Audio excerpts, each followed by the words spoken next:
సంవత్సరాలు చాలదండి మీ దగ్గర మార్చాలంటే. దానికి ఉదాహరణ నేనే. మా పాఠశాలకి ఎంఆర్పల్లి పాఠశాలకు 2011లో వచ్చింది. సుదీర్ఘం లేదు, చాలా షార్ట్గా చెప్పేస్తాను. 2011లో వచ్చాను.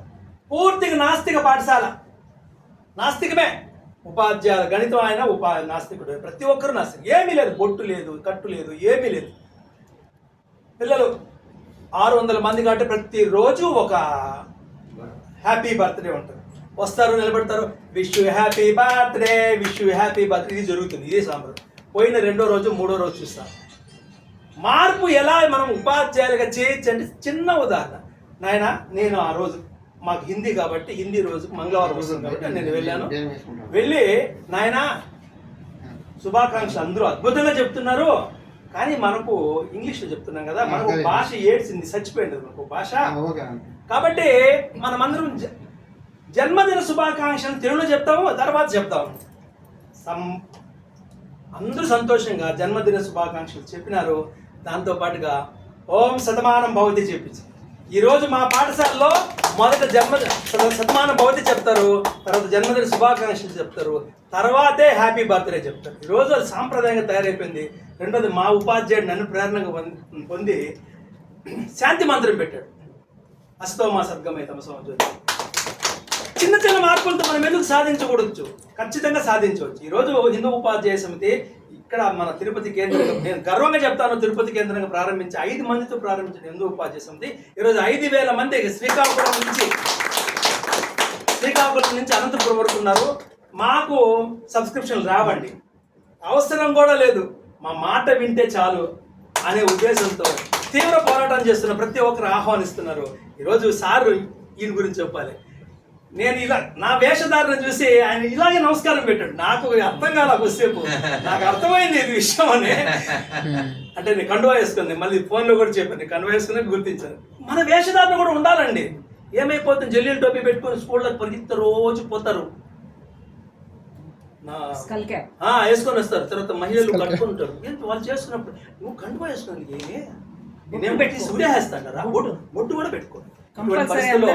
హిందూ సాంప్రదాయాన్ని ముఖ్యంగా మనము ఏదో విధంగా మన ధర్మ సాంప్రదాయాన్ని, అసలు హిందూ అనుకుంటే భయం, ఇప్పుడు ధర్మ సాంప్రదాయాన్ని పాఠశాలలో తీసుకుపోవాలి. తీసుకుపోయి దానికి చూడండి, వేణు సార్ కానీ ఈయన కానీ నాతో పరిచయం తర్వాత నేను మార్చింది లేదు. నేను ఉండాను కాబట్టి మా మాధవరావు గారు కానీ, అసలు మాధవరావు చెప్పాలంటే పరిచయం అయిన తర్వాత 2 గంటల్లో అనర్గళంగా మాట్లాడు, జీ మనం ఇలాగే చేయాలి. ఆ విధంగా మార్పు చేయడం అనేది చాలా ఆనందకరము. కాబట్టి ప్రభు గారికి తెలియజేస్తుంది, తొందరలోనే మేము కూడా మీరు కోరుకున్నట్టు సమాజాన్ని మార్పు తీసుకొచ్చాము, ఇంకా ఎక్కువ తీసుకొస్తాము తెలియజేస్తున్నా. తర్వాత నరహరిదాస్ ప్రభు, ఆయన మన బ్యాచ్, అదే మన ఉపాధ్యాయ మిత్సాలు నడుపుతున్నారండి, పాఠశాల నడుపుతున్నారు. ఇక్కడ మన శ్రీనగర్ కాలనీ అనుకుంటా, ఉపాధ్యాయ నగర్. కాబట్టి వీళ్ళ పాఠశాలలో కూడా మనకు వీలైనంతగా పిల్లలు పంపించి వాళ్ళ కోసం గురువు గారి ఆశీర్వాదంతో మన హిందూ సాంప్రదాయం ప్రకారం మన తిరుపతి అసలు ఎంత టార్గెట్ అయ్యిందంటే, న్యూట్రల్గా ఉన్నటువంటి వాళ్ళని క్రిస్టియన్స్ గా మార్చడానికి చర్చిల్లో స్కూల్ పెట్టుకున్నారు. న్యూట్రల్గా ఉన్నటువంటి వాళ్ళని, వాళ్ళకు బుక్స్ ఫ్రీగా ఇస్తున్నారు, యూనిఫామ్ ఫ్రీగా ఇస్తున్నారు, మధ్యాహ్నం భోజనం కూడా పెడుతున్నారు, ట్రావెలింగ్ కూడా, ట్రాన్స్పోర్ట్ కూడా అరేంజ్ చేస్తున్నారు. మీరు ఒకసారి తెలిసిన గమనించండి. ఇంకా ముస్లిమ్స్ వచ్చేసి మదర్సాలు స్కూల్స్ పెడుతున్నారు. ఏ ముస్లిం పిల్లలు 99% పక్క స్కూల్స్కి వెళ్ళరు, మదర్సాలకే వెళ్తారు. వాళ్ళు అక్కడ ఏమేమి చెప్పాలో అన్నీ చెప్తున్నారు. దానికోసంగా గురువు గారు కంకణం కట్టుకొని మన హిందువుల్ని మనం రక్షించుకోవాలనే ఉద్దేశంతో మేము మన హిందువులకు ఫ్రీ స్కూల్ పెట్టున్నాము ఉపాధ్యాయ నగర్లో. మనం 2 జతలు యూనిఫామ్ ఇస్తున్నాము, బుక్స్ ఇస్తున్నాము, చదువు ఫ్రీగా చెప్తున్నాము. మన హిందూ సోదరులందరూ తెలియజేయండి, మీరందరూ వచ్చి సపోర్ట్ నిలబడండి. మన గురువు గారి ఆశీస్సులతో మనం ముందుకు తీసుకెళ్తాం దాన్ని.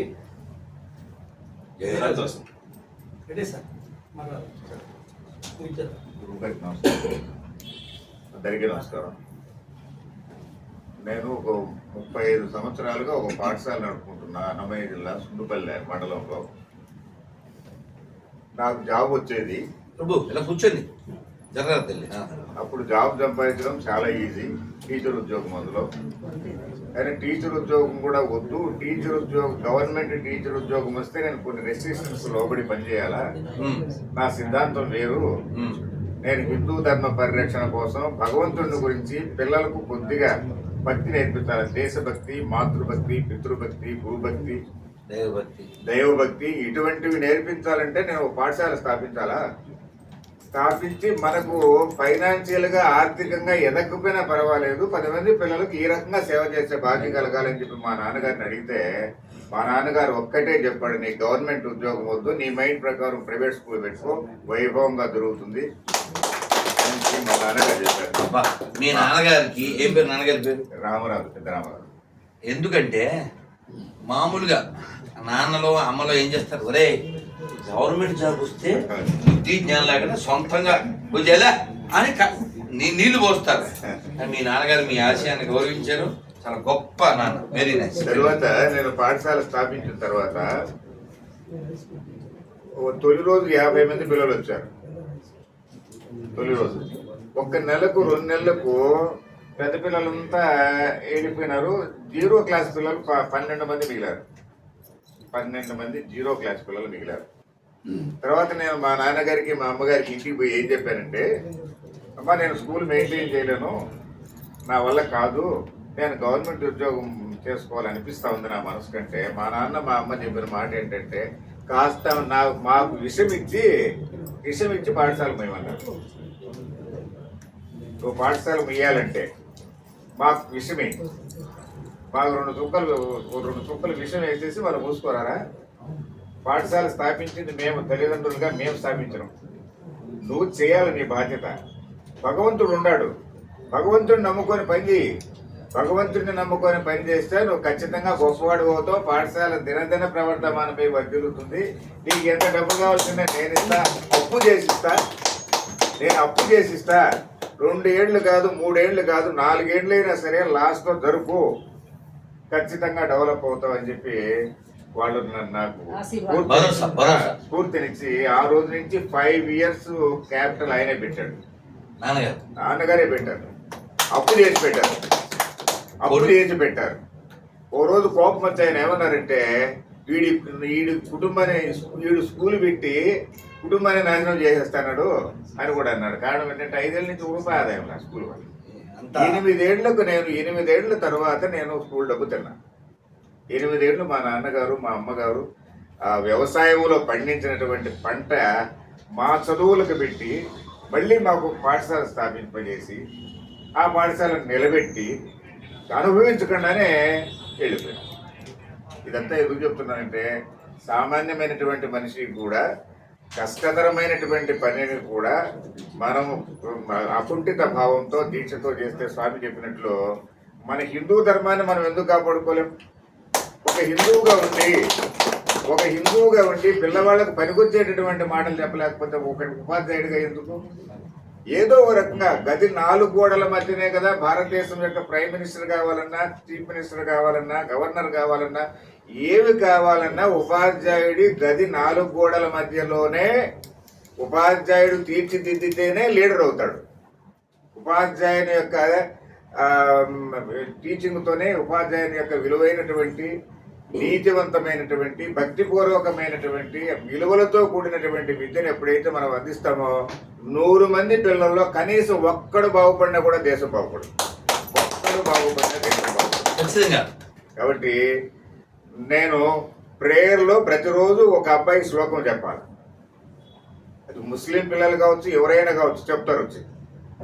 టీచర్ ప్రతిజ్ఞ చెప్పాలా, హిందూ ధర్మాన్ని కాపాడుతూ అనే పదం వాడాలి ఆ ప్రతిజ్ఞలో. టీచర్ ప్రతిజ్ఞ ఎవరేమని అనుకుని నాకు తెలియదు.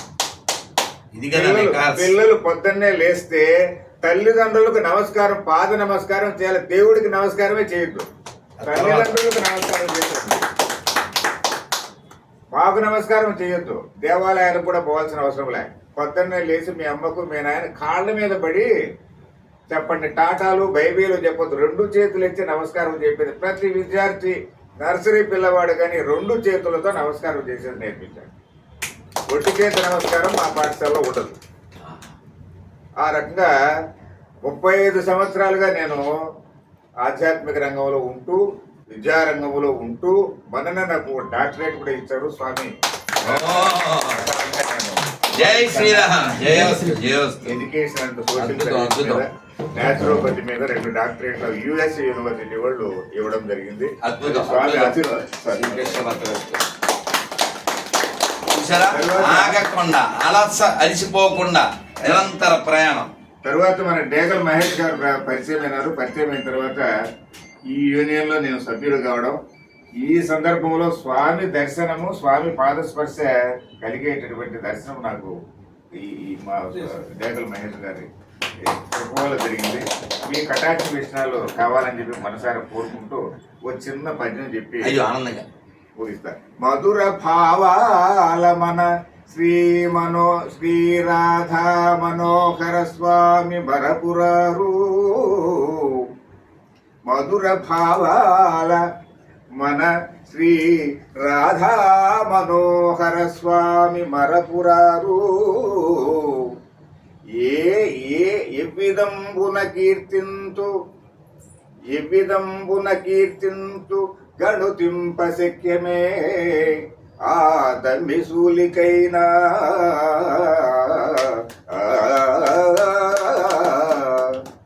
అట్టి దివ్య జ్ఞాన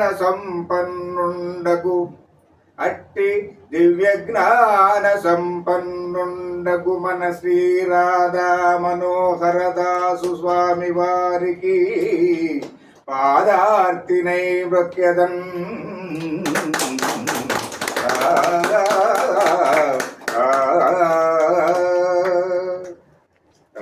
ధన్యవాదాలు.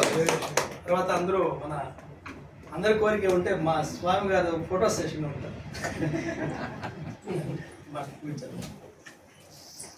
తొందరగా 1 minute. నాకు ఇవాళ